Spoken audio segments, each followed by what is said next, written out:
Hello everyone, चलिए देखते हैं एक्सरसाइज 4.5 क्वेश्चन नंबर 1। पहला क्वेश्चन है find the adjoint of this matrix. मैंने कहा देखो इसका एडजॉइंट ढूंढना, ये 2 क्रॉस 2 का मैट्रिक्स है जिसकी शॉर्टकट मेथड भी हमें पता है, पर हम पहले नॉर्मल मेथड से जाएंगे ताकि हमें बढ़िया से वो रिकॉल हो जाएगी कैसे एडजॉइंट ढूंढा जाता है।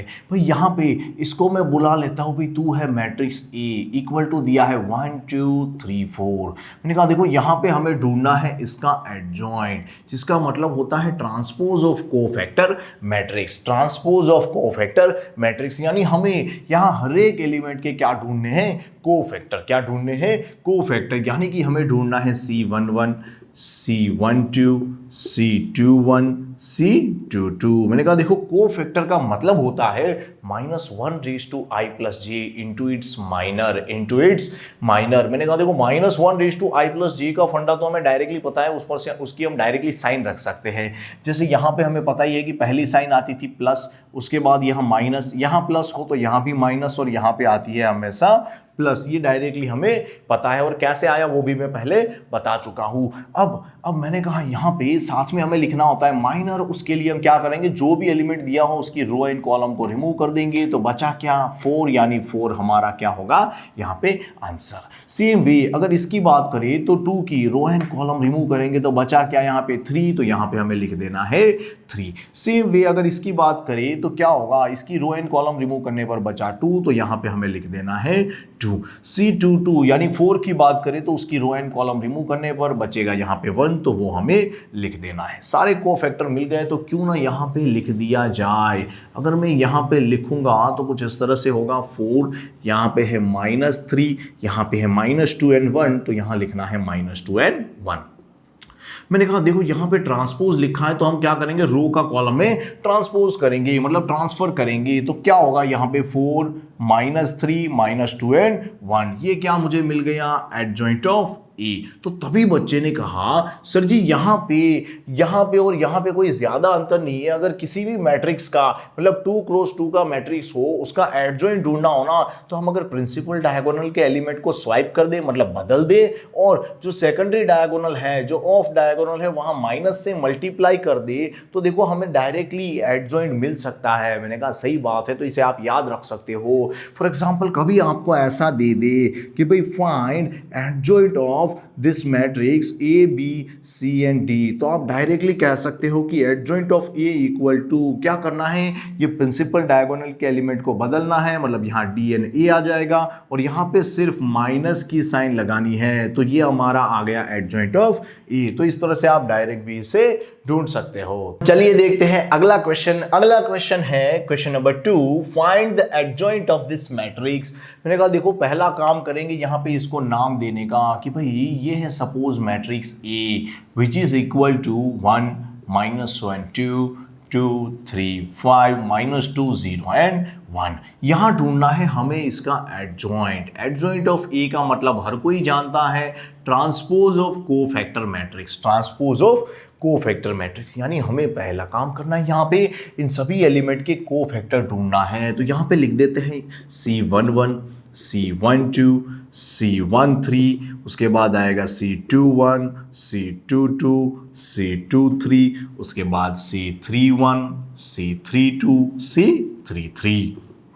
मैंने कहा देखो यहाँ पे कोफैक्टर का मतलब हर कोई जानता है -1⁻I+J इंटू इट्स माइनर। तो मैंने कहा देखो -1⁻I+J का सोल्यूशन हमें पहले से पता है, तो पहले वो कर लेते हैं। हमें पता ही है कि उस पर से डायरेक्ट साइन कौन सी आती है, पहली आती है हमेशा प्लस, उसके बाद माइनस, उसके बाद प्लस, उसके बाद माइनस, उसके बाद प्लस, उसके बाद माइनस, उसके बाद प्लस माइनस एंड प्लस। अब मैंने कहा मुझे यहाँ पे लिखना है उसका माइनर, जो कि होता है determinant of that element after removing its row and column. मतलब कि कोई भी एलिमेंट का जिसका हमें माइनर चाहिए उसकी रो एंड कॉलम रिमूव कर देंगे, जो बाकी बचे उस एलिमेंट का हमें क्या करना है, डिटरमिनेंट ढूंढना है। तो मैं अगर 1 की बात करूँ तो उसकी रो एंड कॉलम रिमूव करने पर हमें दिख रहा है यहाँ पे कि 3501 लिखा है। तो क्या करेंगे, देखो 3 1 जा 3 हो जाता है माइनस 0 इंटू 5 हो जाता है 0, तो यहाँ पे आंसर मिलेगा हमें 3। मैंने कहा देखो अब अगर इसकी बात करें -1 की तो क्या होगा, उसकी रो एंड कॉलम रिमूव करने पर हमें मिलेगा 2 5 -2 एंड 1। तो मैंने कहा देखो इसे सॉल्व करेंगे तो 2 1 जा हो जाता है 2, -5 2 जा हो जाता है 10, लेकिन माइनस होने की वजह से -10, तो माइनस माइनस प्लस हो जाएगा।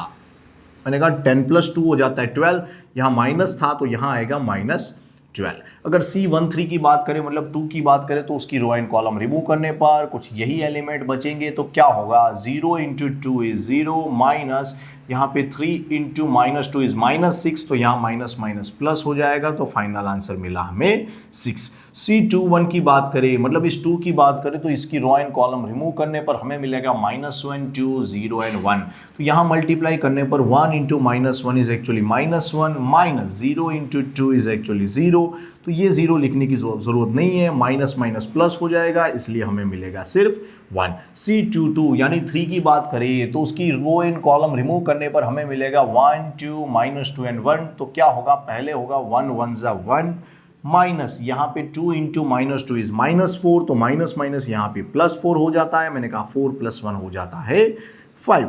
सेम वे C23 की यानी इस एलिमेंट की बात करें तो उसकी रो एंड कॉलम रिमूव करने पर यहाँ पे मिलता है हमें 1 -1 -2 एंड 0, तो 0 × 1 इज एक्चुअली 0 माइनस यहाँ पे है -1 एंड -2 जिसका मल्टीप्लिकेशन होता है 2। मैंने कहा देखो ये -2 है, माइनस अंदर जाएगा तो माइनस माइनस प्लस कर देगा, तो यहाँ बचेगा सिर्फ 2। अब C31 यानी इस एलिमेंट की बात करें तो क्या होगा, मैंने कहा इनकी रो एंड कॉलम रिमूव करने पर ये एलिमेंट बचेंगे, तो 5 × -1 हो जाता है -5 माइनस 3 × 2 हो जाता है 6, तो मैंने कहा इसका आंसर होगा -11। फिर C32 मतलब 0 की बात करें तो क्या होगा, इसकी रो एंड कॉलम रिमूव करने पर यहाँ पे क्या होगा 5 1 जा 5 -2 2 जा 4, तो यहाँ पे आएगा 5 -4 1, लेकिन माइनस आगे होने की वजह से इसका आंसर हो जाएगा -1। C33 की बात करें तो यहाँ पे है 1 जिसकी रो एंड कॉलम रिमूव करने पर ये एलिमेंट्स बच रहा है, तो यहाँ पे हम क्या करेंगे 3 1 जा 3 -2 × -1 इज -2, -2 यहाँ आते ही माइनस माइनस +2 हो जाएगा, 3 + 2 होता है 5। अब सीधा काम है यहाँ पे हमें वैल्यू रखनी है और यहाँ पे ट्रांसपोज की साइन लिखनी है। कोफैक्टर्स यहाँ पे लिखे हुए हैं, 3 है, उसके बाद है -12, उसके बाद है 6, यहाँ पे है 1, उसके बाद है 5, उसके बाद है 2, उसके बाद यहाँ पे लिखे हुए हैं -11 -1 एंड 5। अगर इसका ट्रांसपोज करेंगे तो क्या होगा, सारे रो के एलिमेंट कॉलम के अंदर ट्रांसफर हो जाएंगे, तो इसे ऐसे लिख सकते हैं 3 -12 6, उसके बाद है 1 5 एंड 2, उसके बाद है -11 -1 and 5 which is our required answer. चलिए देखते हैं अगला क्वेश्चन। अगला क्वेश्चन है question number 3, verify a into adjoint of a equal to adjoint of a into a equal to determinant of a into identity matrix। मतलब हमें ये verify करनी है जो एडजॉइंट की मास्टर प्रॉपर्टी है ना, वो for a equal to 2 3 -4 and 6। मैंने कहा देखो मैं पहला काम करूंगा डिटर्मिनेंट ऑफ a ढूंढने का, क्योंकि ये बहुत ही आसान दिख रहा है। Determinant of a equal to यहाँ पे हम कुछ इस तरह से लिखेंगे 2 3 -4 एंड -6। मैंने कहा देखो -6 2 जा -12 माइनस 3 × -4 इज ऑल्सो -12। मैंने कहा माइनस माइनस यहाँ पे हो जाते हैं प्लस, यानी आंसर आएगा 0। आंसर आएगा 0। मैंने कहा देखो यहाँ पे अगर मैं इसे ढूंढने की ट्राई करूँ डिटर्मिनेंट ऑफ a × i तो क्या हो जाएगा 0 × आइडेंटिटी मैट्रिक्स क्या होता है 1 0 0 1। हर कोई जानता है 0 अंदर गया ना तो हर एक के साथ मल्टीप्लाई होगा, तो यहाँ पे हो जाएगा 0 0 0 0 विच इज आर इक्वेशन 1। मतलब ये हमें मिल गया नल मैट्रिक्स। क्या मिल गया, नल मैट्रिक्स। अब मैंने कहा यहाँ पे देखो हमारे पास a तो है लेकिन एडजॉइंट ऑफ a नहीं है, तो पहला काम करेंगे हम एडजॉइंट ऑफ a ढूंढने का।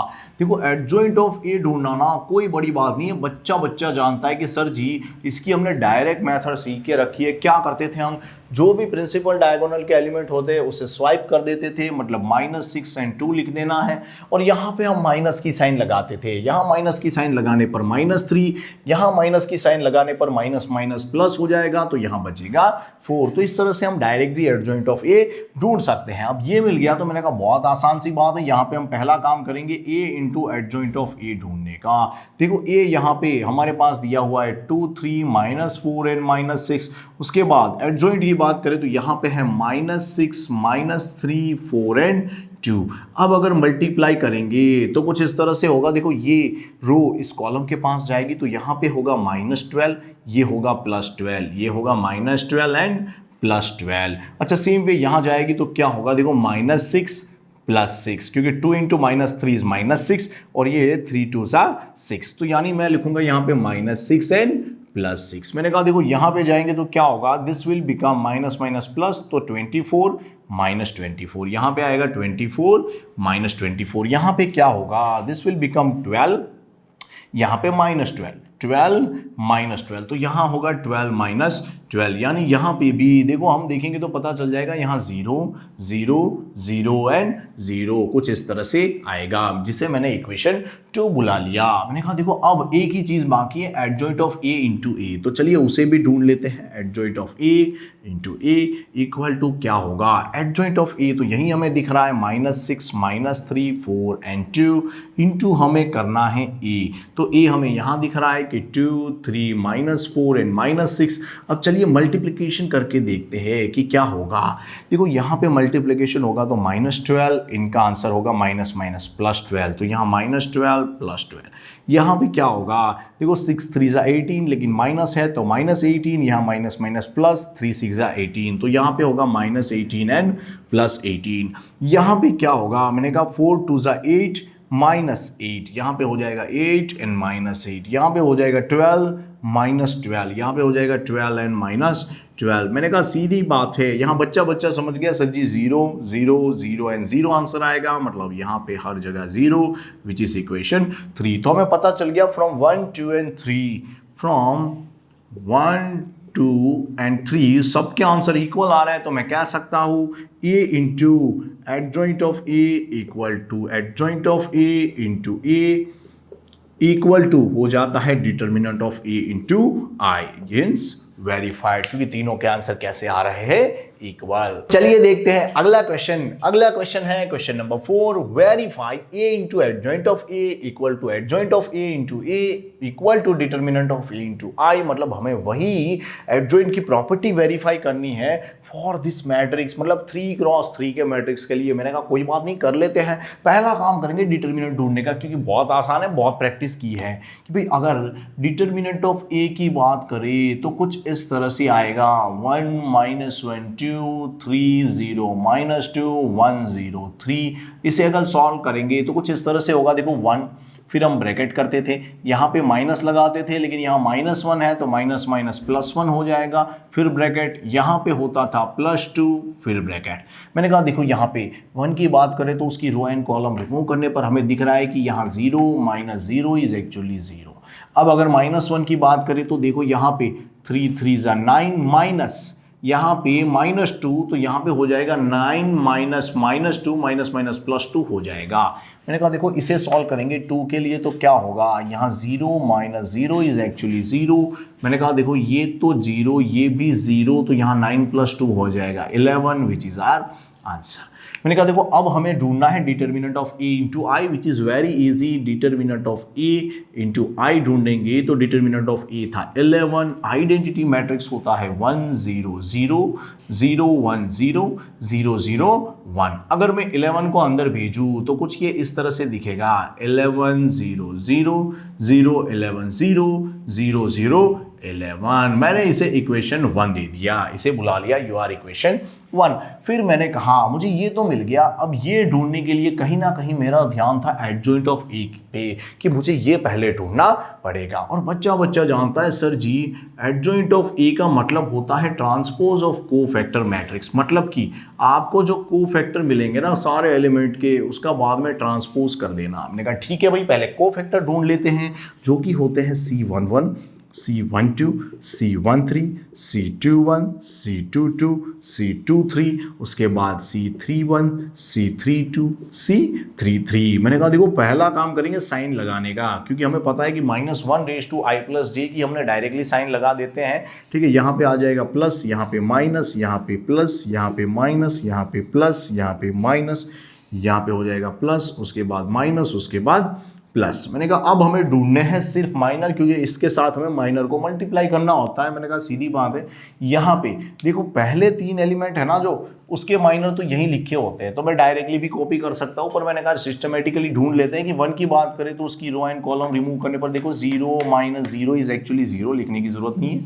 अब अगर -1 की बात करें तो रो एंड कॉलम रिमूव करने पर बच्चा समझ गया सर जी 3 - 2 1 एंड 3 आया, तो क्या करेंगे 3 3 9 माइनस क्या हो जाएगा 9 माइनस 1 इंटू -2 इज -2 यहाँ लिखना हो तो माइनस माइनस +2 हो जाता है। 9 + 2 11, माइनस आगे होने की वजह से -11 हो जाएगा।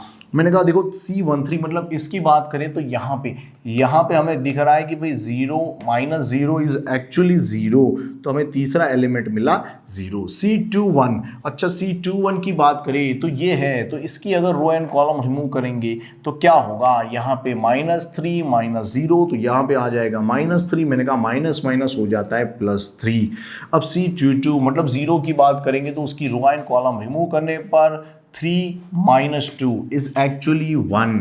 फिर मैंने कहा C23 मतलब तीसरे एलिमेंट की बात करें तो यहाँ पे क्या हो जाएगा, कुछ इस तरह से होगा। तो यहाँ पे आया 1 -1 1 एंड 0, तो 0 माइनस माइनस +1, तो यहाँ पे कुछ इस तरह से आ जाएगा 0 माइनस, यहाँ -1 लिख रहे थे तो माइनस माइनस +1 हो जाएगा।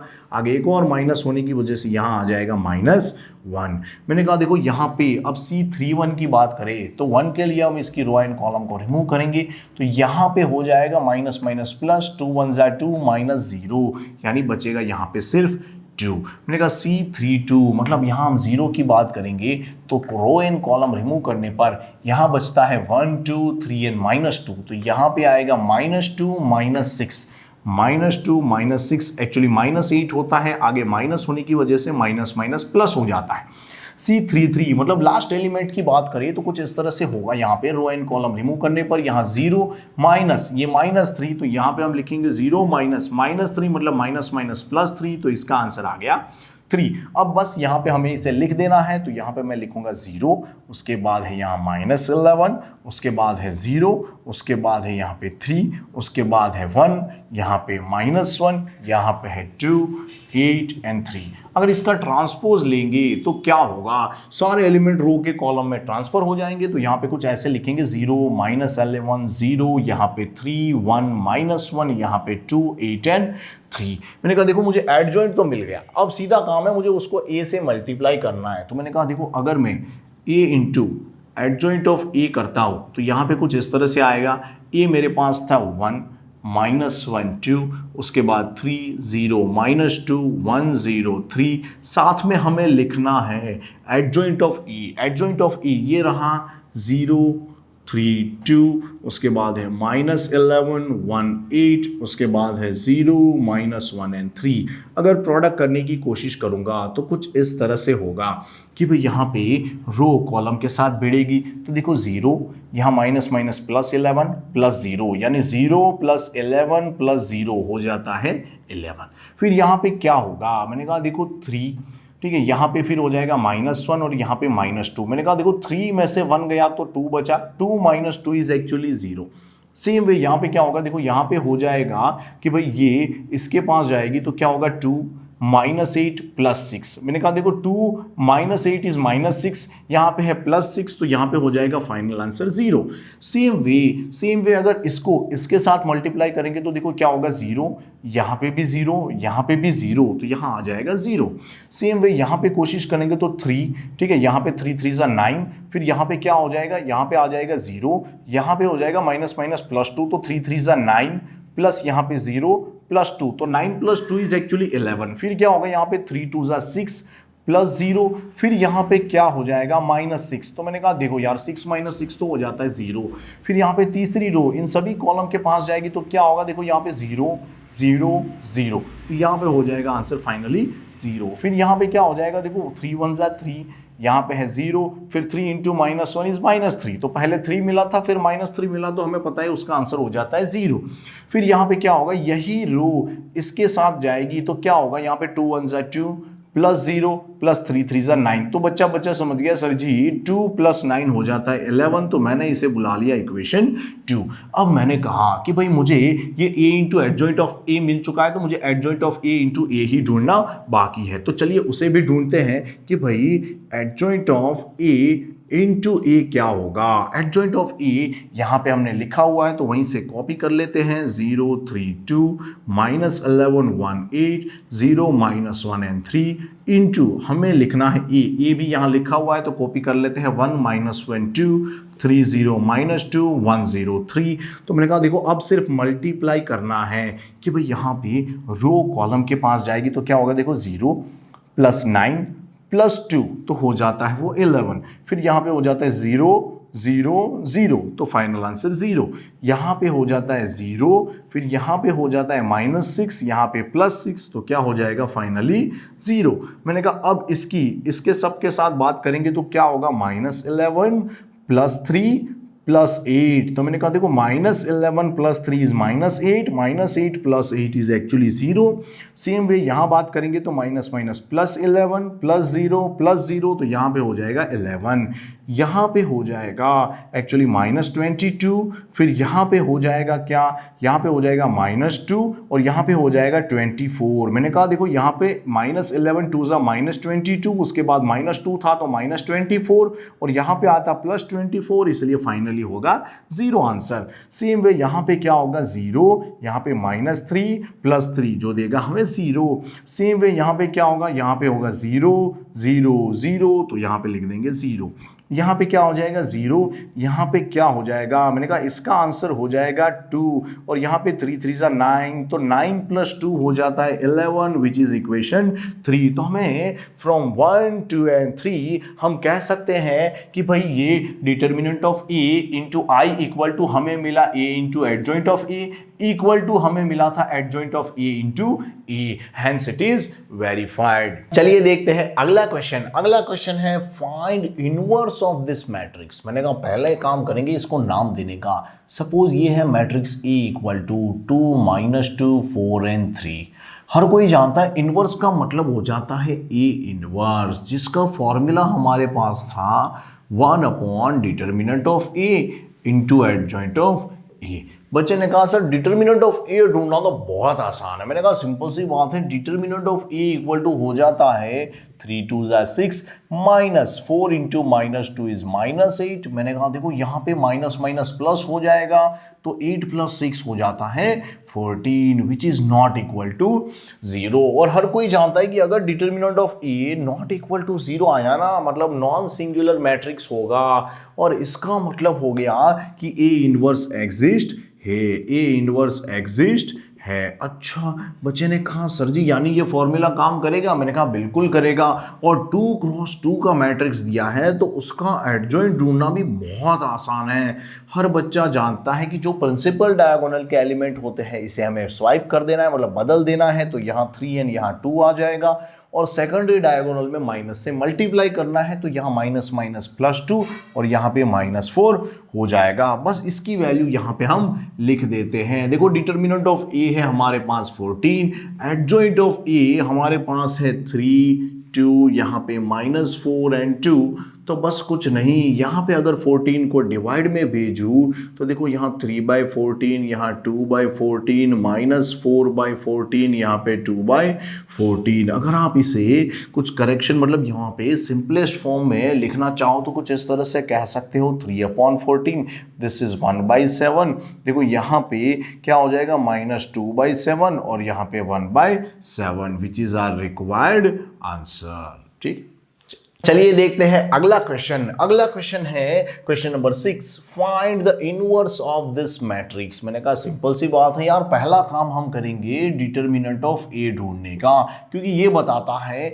कि भाई इनवर्स एग्जिस्ट होगा कि नहीं। डिटर्मिनेंट ऑफ ए की बात करें तो यहाँ पे लिख देते हैं -1 5 -3 and 2। यहाँ पे क्या होगा 2 × -1 -2 -5 × -3 इज 15। मैंने कहा देखो यहाँ माइनस माइनस प्लस हो जाता है तो 15 माइनस 2 हो जाएगा 13 which is not equal to 0। यानी ये determinant of A not equal to 0 आ गया, मतलब मैं कह सकता हूं ए इनवर्स कैसा होगा, एग्जिस्ट होगा। और उसे ढूंढने का बहुत ही आसान तरीका है, ए इनवर्स होता है 1 upon determinant of A into adjoint of A into adjoint of A. मैंने कहा देखो डिटर्मिनेंट ऑफ ए तो हमारे पास है, मुझे एडजॉइंट ऑफ ए की तलाश है। तो एडजॉइंट ऑफ ए ढूंढना भी बहुत आसान है, क्योंकि यहाँ पे उन्होंने 2x2 मैट्रिक्स दिया है। उसमें हम क्या करते थे, इसका एडजॉइंट ढूंढने के लिए ये प्रिंसिपल डायगोनल के एलिमेंट को यहाँ बदल देते थे, मतलब यहाँ 2n-1, और यहाँ पे हम माइनस की साइन मल्टीप्लाई करते थे, तो यहाँ पे -5, यहाँ पे माइनस माइनस +3। तो ये क्या आ गया हमारा एडजॉइंट ऑफ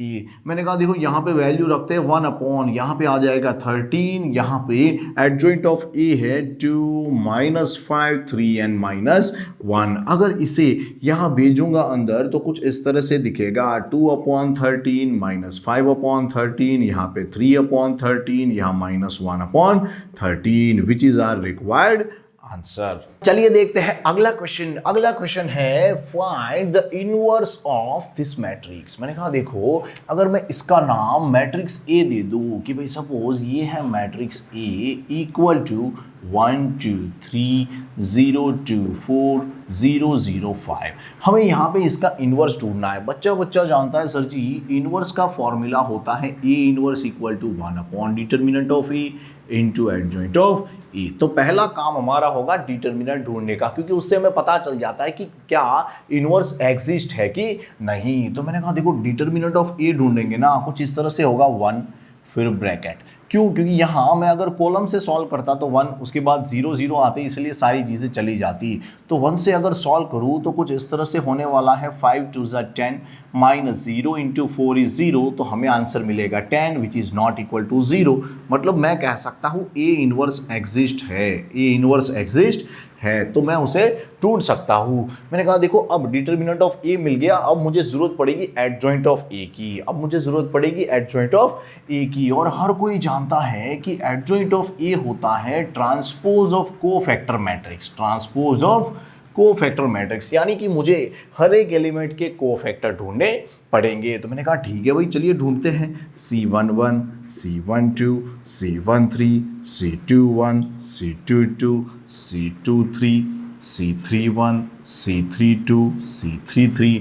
अब हम जानते हैं कि कोफैक्टर का मतलब होता है -1⁻⁰ इंटू इट्स माइनर। तो मैंने कहा -1⁻⁰ का आंसर तो हमें डायरेक्टली पता है, यहाँ पे डायरेक्टली हम साइन लिख सकते हैं उसकी plus minus plus minus plus minus plus minus plus, इस तरह से साइन होती है। मैंने कहा देखो अब लिखना है यहाँ पे माइनर, तो माइनर लिखना चालू करते हैं कि अगर मैं इसका माइनर लिखता 1 का तो क्या होता है, उसकी रो एंड कॉलम रिमूव करके बाकी के एलिमेंट का डिटर्मिनेंट, तो 2 5 10 -0। देखो यहाँ पे 10 -0 इज एक्चुअली 10, तो यहाँ पे आ जाएगा 10।